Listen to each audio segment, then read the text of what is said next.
അള്ളാനെ ആലിമിനെ നിന്ദിച്ചാൽ, ആലിമിന്റെ കോലം കെട്ടിയാൽ, ആലിമിന്റെ കോലത്തെ തീ കൊടുക്കാൻ കൊണ്ടുപോയാൽ, രാഷ്ട്രീയത്തിലെ ജയത്തിന്റെയോ തോൽവിന്റെയോ എന്തിന്റെ ആലിമിന്റെ കോലം, ആലിമിന്റെ കോലാണെന്ന് മനസ്സിലാക്കണം.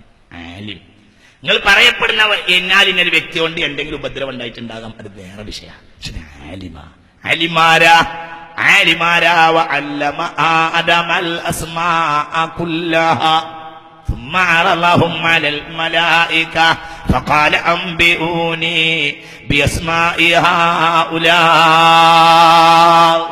ആലിമാണ്. ഒരാൾ എത്ര വലിയതായാലും ആലിമിന്റെ സ്ഥാനത്തെത്തൂല. മനുഷ്യൻ ആദരിക്കപ്പെട്ടത് ഇബാദത്തിന്റെ പേരിലല്ല, ഇൽമിന്റെ പേരിലാണ്. ഇബാദത്തിന്റെ പേരിൽ ആദരിക്കുകയാണെങ്കിൽ മനുഷ്യൻ മലക്കിനെ ആദരിക്കണം. സദാസമയവും ഇബാദത്തുള്ളവർ മലക്കുകളാവുന്നു. എന്നാൽ ഇബാദത്തിന്റെ പേരിലല്ല, ഇൽമിന്റെ പേരിലാണ് ആദരിക്കപ്പെട്ടിട്ടുള്ളത്. അല്ലെങ്കിൽ ലൗ ഖീല ലഹു